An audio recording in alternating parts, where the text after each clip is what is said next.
sea, la historia no la podemos leer de adelante para atrás. Hay que leerla de atrás para adelante, que es como suceden las cosas. En esa situación no había ninguna, por lo menos para la Comité de Dirección, sospecha de lo que después se ha conocido. Entonces los ministros estaban ahí actuando sobre la base de la buena fe en un consejo directivo al cual asistían cada 15 días o cada mes para absorber los temas de la agenda de proinversión. Y obviamente confiábamos, como confían los ministros, de la gente que trabaja para uno, de los gerentes legales, del jefe de gabinete, del encargado de proinversión. Congresista Mulder. Ahora, así como alguien dijo, bueno, el estudio Monroy, que podía haber dicho cualquier otro estudio, a nadie se le ocurrió decir, ¿por qué no llamamos al de la Contraloría para que nos sustente el documento? ¿Nadie pidió eso? Para que fuera la Contraloría siquiera a hacer una... No recuerdo, doctor Mulder, la verdad, si se pidió eso o no. Sí recuerdo que lo que sí recuerdo es de que había cuenta de que el tema ya estaba en el estado en que estaba, es decir, los actos de cierre, ¿no es cierto? Y que no había ninguna inquietud legal que podía prever que la observación de la Contraloría era consistente, pero y además la historia demostró que no era consistente del congresista, porque este no es un tema que origina lo que ocurre después. O sea, el contrato fue bien firmado. Lo que no fue bien hecho es lo que ocurrió detrás de la cortina, pero el contrato se firmó con la persona correcta que ganó la buena pro. Lo que pasa es que lo que sucedió detrás de la cortina es que había una decisión de que esa empresa, esa que estaba allí, tenía que estar de todas maneras. Y que un impedimento que podía haberlo formulado la Contraloría con una carta no pudiera ser obstáculo para que de todas maneras fuera. Pero, congresista Morer, concordando con usted, eso no dependía de las 3 letras diferentes o iguales. No cambiaba el hecho porque haya 3 letras de más o de menos. El que ganó la buena pro fue el que se le otorgó la buena pro y fue el que ganó y concursó en el mes de junio o julio, cuando se le dio la buena pro. No es que cambiaba porque había una persona jurídica diferente, porque se trataba de la misma persona jurídica. Entonces, y lo que había ocurrido, cuando ocurrió, que no sé en qué fecha habrá ocurrido, de repente había ocurrido ahí. Ahora, entonces, una última pregunta. es difícil ponerse a analizar el tema, ¿no es cierto?, cuando las cosas en ese momento no se conocían. Porque si se hubiesen conocido, probablemente no se hubiera firmado ningún contrato, y estoy seguro que si no todos los ministros probablemente hubiesen renunciado a su cargo, porque nadie se va a arriesgar a una situación como esta. Lo que no se conoció es lo que se ha conocido hace 6 meses, 1 año. Claro, pero justamente por eso los procedimientos a veces son tan engorrosos y tan escrupulosos para evitar que después haya una sorpresa que lleve a una situación como esa. Y de ahí mi última pregunta. Usted, en la experiencia que ha tenido como ministro y funcionario, ¿ha estado alguna vez en una situación similar, digamos en su sector, en la que usted haya visto que hay una opinión de Contraloría en un determinado sentido y usted se la juegue en un sentido contrario con el respaldo de un estudio de abogados privado? ¿Ha habido esa situación en algún caso que usted conozca? No me ha tocado porque mi sector, en el sector donde yo estoy, no habían temas vinculados a concesiones o otorgamiento de buena prueba a personas jurídicas o empresas privadas, ¿no? Pero lo que además sirva como constancia también, doctor congresista, es que la inquietud de Contraloría llega el mismo día a las 10 de la mañana, cuando la buena pro se otorgó 1 mes y medio antes. Entonces, también no sé si cómo es que llega al mismo día a las 10 de la mañana cuando se pudo haber llegado de repente 2 semanas antes, porque la buena pro se había otorgado 1 mes antes. O sea, esa situación parecía extraña, ¿no? Sin embargo, como le digo, a mí en mi sector no me ha tocado esa situación y probablemente en el caso concreto del sector yo era muy escrupuloso, pero sí confiaba obviamente en las opiniones del jefe de gabinete, que tenía 16 años de experiencia en el sector público, que había trabajado para varios gobiernos, otra gente de carrera que consideraba que la opinión que me daban era correcta. Entonces uno tiene que confiar también en esa cadena de valor, porque si no al final el ministro tendría que revisar todos los documentos, cada papelito, y no nos alcanzaría las horas del día y de la noche para poder hacerlo. Entonces la cadena de confianza pues tiene que ser respetada y sopesada. El hecho de que uno respete la cadena de confianza no significa que uno actúa de mala fe. Significa que uno actúa con la buena fe y que confía pues en la gente que trabaja con uno. Entonces, en realidad ha sucedido así. Lo que pasa es que en realidad no hay casi ningún caso en el que un funcionario público adopte una decisión contraria a la Contraloría sin que la Contraloría después haga una imputación y ese funcionario público pague los platos rotos. Es decir, este es el único caso en el que abiertamente se toma una decisión de un informe particular contra uno de la Contraloría. Ni siquiera el informe de la Contraloría, estoy de acuerdo, además que llegar a las 10 de la mañana es una cosa inusitada, pero al fin y al cabo era la Contraloría. No hay casos de eso. Pero el informe de la Contraloría, congresista, reitero, no tiene... No es vinculante, yo lo sé, pero... No solamente no es vinculante, sino que se aclaró. O sea, la Contraloría nunca volvió a insistir. No, si digamos, consideraba que había una incompatibilidad de hecho, incluso después de firmado el contrato ha podido insistir. Pero no hay, la Contraloría nunca más apareció. Está bien, pero no hay informe de la Contraloría en la que diga que el estudio del doctor Monroy suplantaba la objeción de la Contraloría, en los que ellos aceptaran y dijeran, nos hemos equivocado y ahora sí santificamos el procedimiento porque ya ese estudio lo dijo. No hay. Entonces, la Contraloría al final, el último documento que la Contraloría emitió en ese tema fue ese. Y por eso es que lo han seguido sosteniendo. Ahora, la pregunta es, yo no conozco acá, estoy hablando simplemente pensando, de repente se contrataron con la Contraloría la gente de Preinversión. No correspondía al ministro, no. miembro del colectivo, llamar a la Contraloría, ni al presidente Kuczynski, en ese momento presidente de Preinversión. Correspondía justamente a los órganos encargados de esa labor, ¿no? Pero yo entiendo la inquietud del Congreso y respeto la inquietud del Congreso, pero también indico de que el hecho de que si hubiese sido el tema que originó lo que vino después, la Contraloría hubiese opinado, hubiese insistido, ¿no? Una interrupción, congresista Mulder, ¿me permite, por favor? ¿Sabe por qué no intervino la Contraloría? Porque precisamente sacaron la ley 28670. Se construyó un marco legal también para impedir la acción de la Contraloría, señor Ferrero. O sea, si leemos la historia de el presidente Toledo y el entonces primer ministro Pedro Pablo Kuczynski. La ley. Congreso, la Comisión Peruana. Congreso. Pero se sacó una ley, pues, o sea, una ley, o sea, no estamos, a ver, y no estoy acá para hacer una disquisición jurídica con respecto a si fue el Congreso, si fue el Poder Ejecutivo, porque sabemos quién aprueba las leyes. El punto es que usted está cuestionando por qué la Contraloría no intervino después. No intervino después porque se construyó un marco normativo para impedir determinados controles. Congresista Mulder, le agradezco nuevamente la interrupción. Solo para precisar que la ley a la que usted refiere, Presidenta, es de enero del 2006.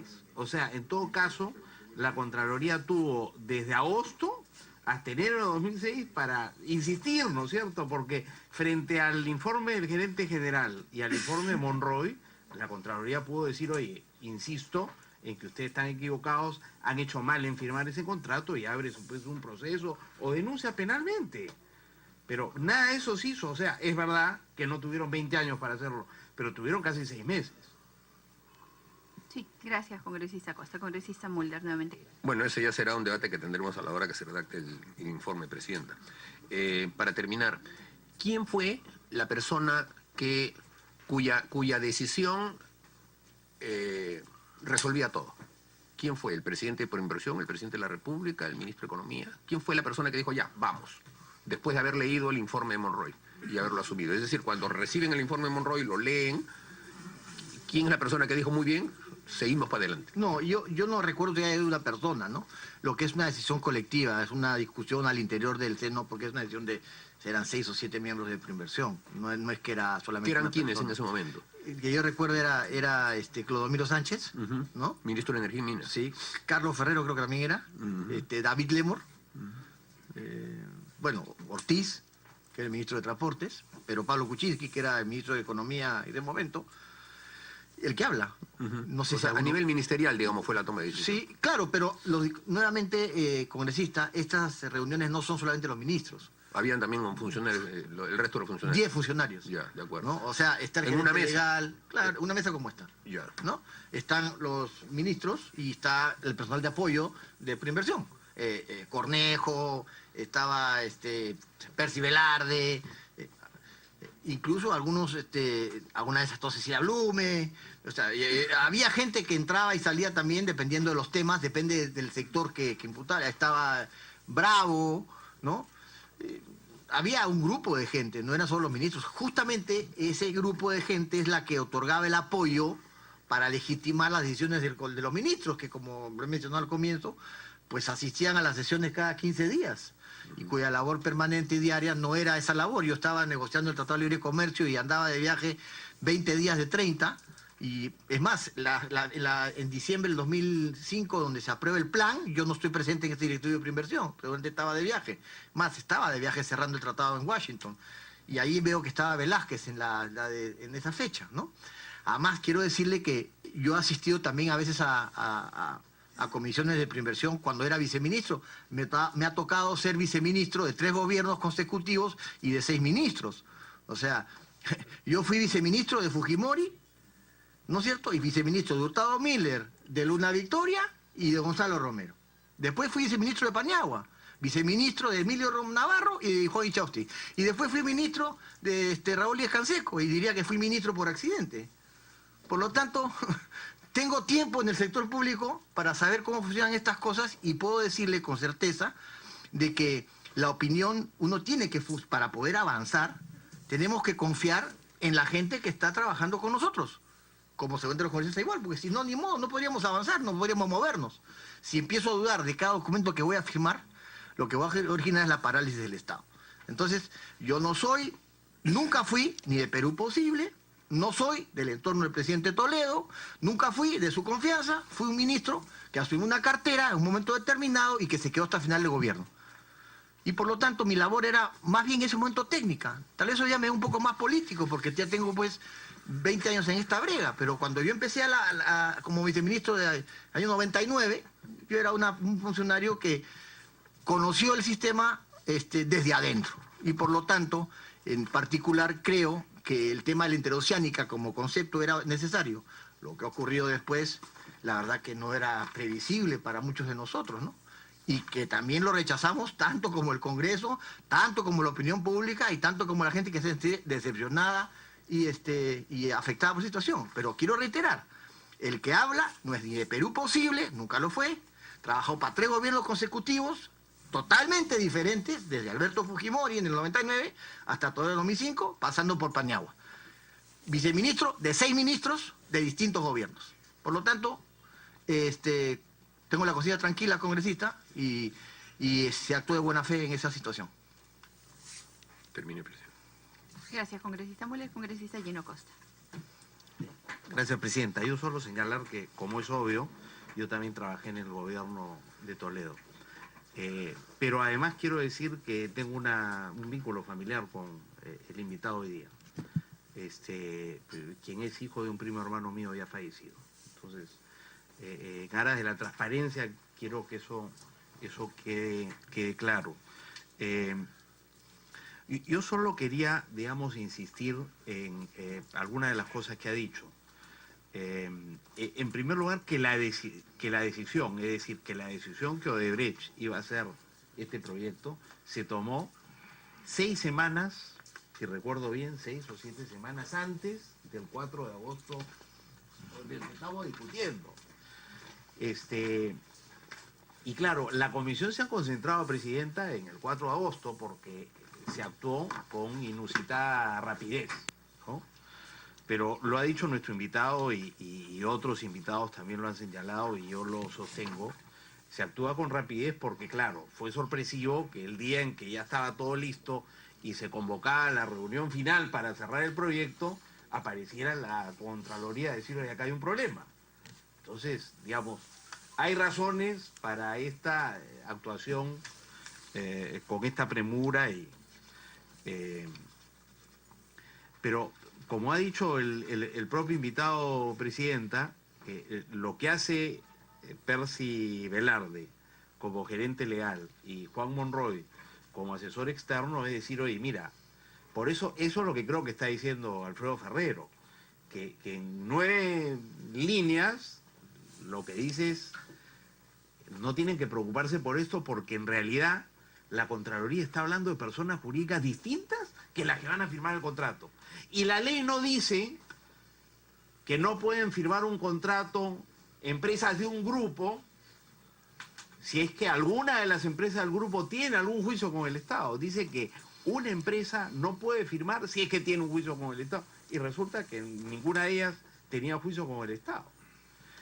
Y si había alguna duda de que lo pudiera tener, Monroy hace, no un informe, que es el que hace rápido, ¿no es cierto?, a la luz de comparar los nombres de las personas jurídicas que la Contraloría sostiene que tienen juicio con el Estado y la persona jurídica que va a firmar.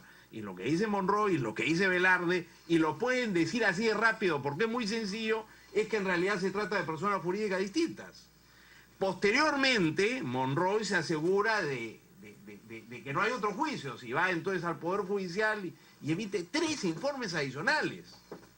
Y en ninguno de esos 3 informes adicionales Monroy retrocede, porque en efecto, esas personas, las que habían firmado, no tenían juicio con el Estado. Entonces, yo entiendo la sospecha que hay en torno al 4 de agosto, pero yo creo que los hechos, digamos, posteriores confirman que a pesar de que se actuó con premura ese día, se actuó bien. Y hay un elemento adicional que nos lo recordó Pasco Font, que yo no había caído en la cuenta de eso, y que yo leí en la reunión de ayer, Presidenta, la segunda decisión de Proinversión, en el sentido de haberle solicitado una nueva declaración jurada a los consorcios ganadores, porque las bases establecen que presentan declaración jurada a efectos de decir que no tienen procesos con el Estado, ¿no? Pero a raíz de esta información se les pide que vuelvan a ratificar si en efecto no tienen proceso a la luz de lo que dice la Contraloría. Y los consorcios ganadores se ratifican de que no tienen proceso. Y por tanto, lo que eso significa es que si hubieran mentido, hubieran incurrido en causal de nulidad, de acuerdo a la Ley de Procedimientos Administrativos. Y tampoco se arguyó de que había causal de nulidad posteriormente. Hubiera podido hacerlo la Contraloría. Tampoco lo hizo. Entonces, aunque es excepcional la rapidez con que se actúa el 4 de agosto, me parece que analizando fríamente, digamos, las cosas que se hacen y las decisiones que se toman y lo que viene posteriormente, yo creo que ahí no está el problema. Y no está el problema porque el problema es anterior, o sea, ¿cómo logra Toledo cumplir con su pacto colusorio con Odebrecht de darle la concesión a Toledo, a Odebrecht? Y eso no se decía el 4 de agosto, se había decidido 6 semanas antes. Entonces, por eso yo lo que quisiera preguntarle al invitado es qué elementos tiene él para ayudarnos a... Porque la pregunta que tiene la comisión es si Toledo le ofrece a Odebrecht otorgarle la buena pro, ¿a través de quién lo hace? Porque Toledo no está ni en el consejo directivo, no era el director ejecutivo y tampoco era miembro del comité.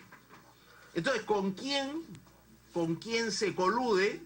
¿Quién lo ayuda a hacer realidad ese propósito?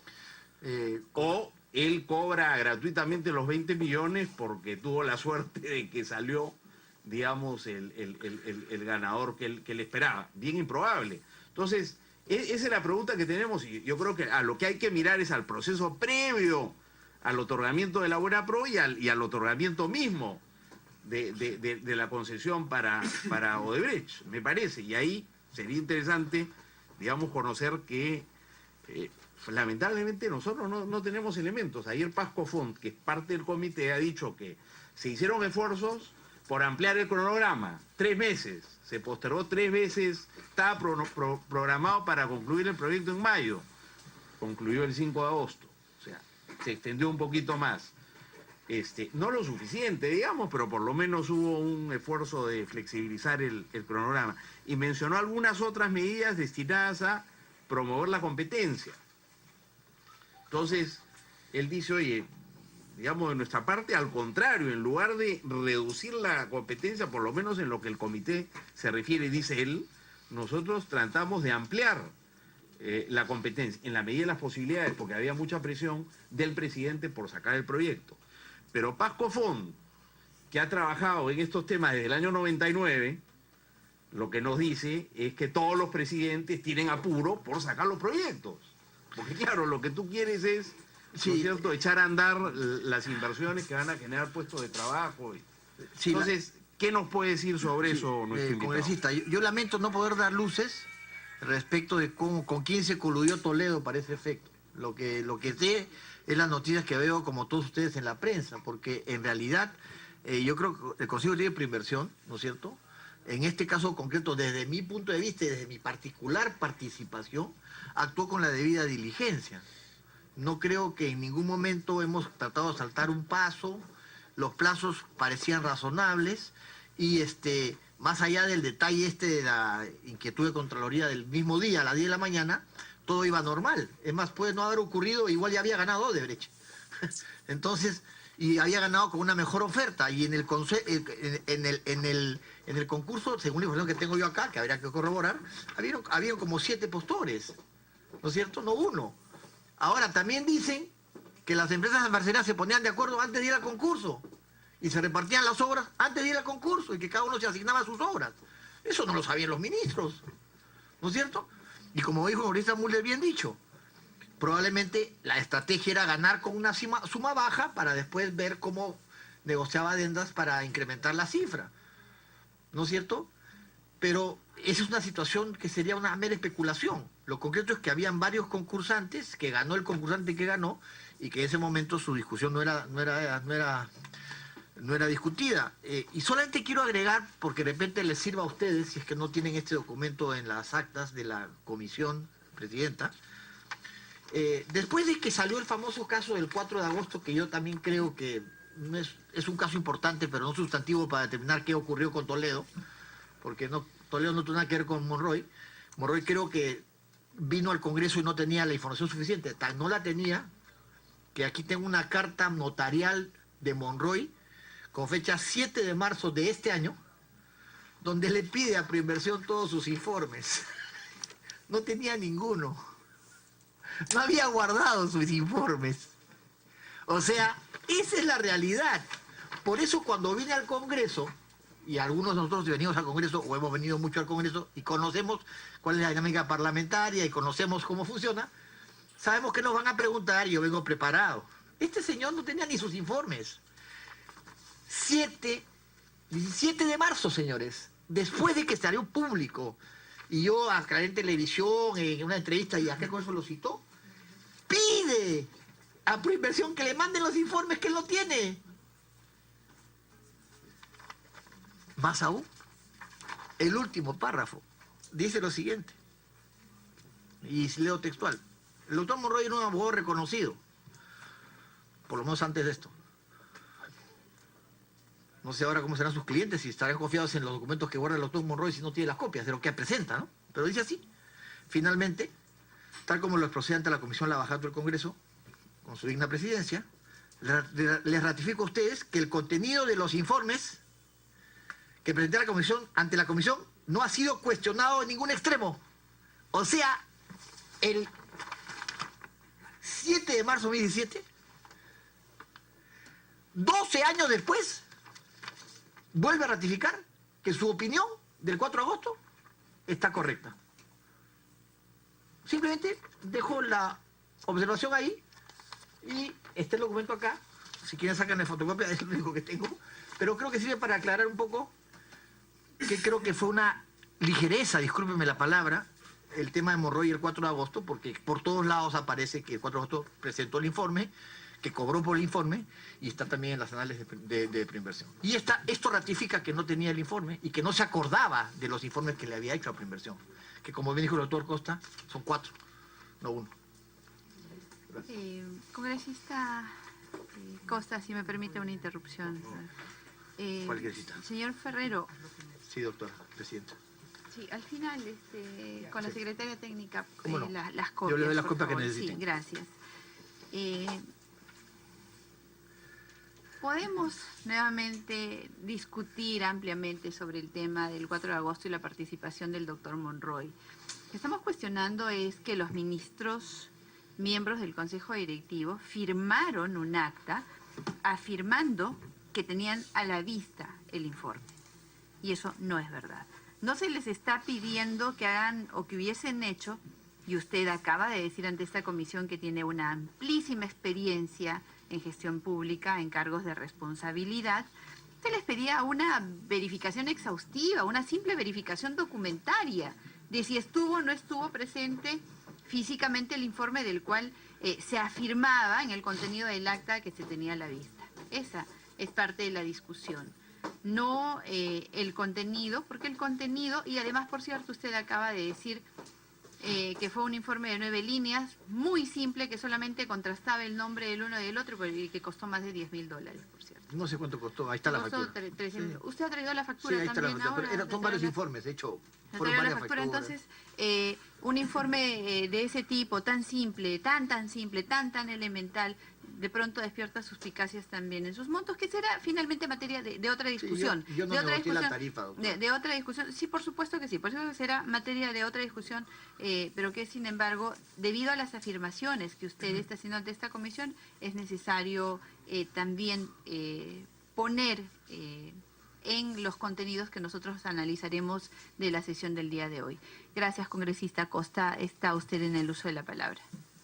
Y no insistir si tiene algo más que decirnos sobre el proceso mismo y la competencia en ese proceso y digamos, ¿qué recomendación tiene él hacer a la comisión? Porque la comisión lo que tiene es que buscar, identificar quiénes fueron, digamos, los operadores de Toledo para que Toledo cumpliera con...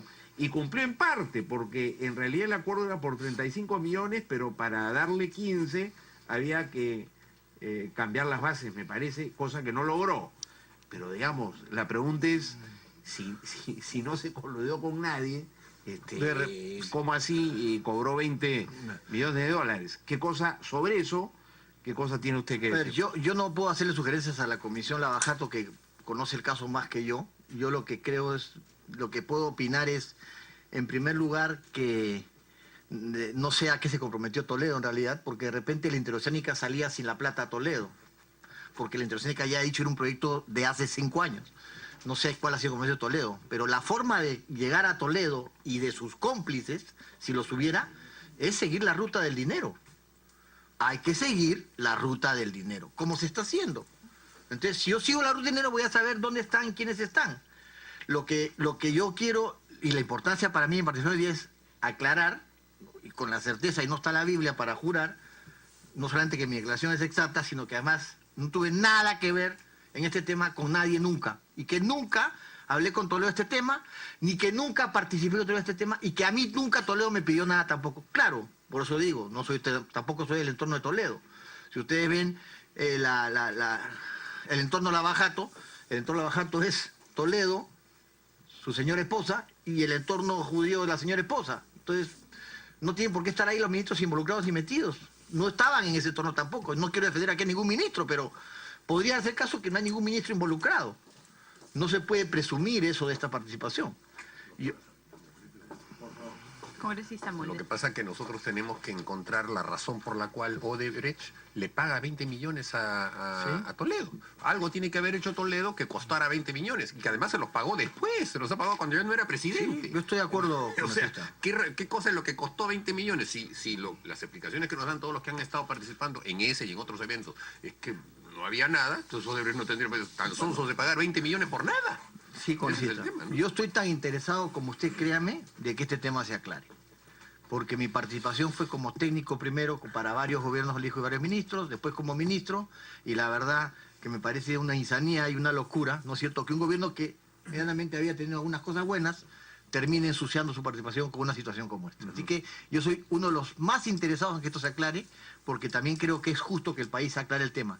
Pero también tengo que decir, y por eso he venido acá con gusto, para decir que en particular yo siento que en ese video de primeración no sé si está el problema, tal vez no lo esté, puede ser que esté en otro lugar y no sabemos dónde, ¿no es cierto? Y no sé si de repente Toledo estafó a los estafadores, ¿no? De repente, digamos, le hago la pregunta... O sea, le dijo que una cosa que iba a hacer y no necesitaba hacer nada, ¿no es cierto? Entonces, yo no sé, no lo digo que sea así, pero de repente acabó siendo más vivo que ellos, no sé. Claro, una posibilidad es que, y lo conversábamos con Pasco Fontayer, que pudiera haber sido que saliera el proyecto. O sea, yo te aseguro que sale el proyecto y tú ya te encargas de ver cómo te arreglas O a quién coimeas, en fin, ese también es, claro, es una posibilidad. O también puede haberle dicho, si no me das, lo paralizo. Y no sale. ¿Sabe Dios qué habrá dicho Toledo? Habrá que grabarlo. Pero de repente estafado a los estafadores.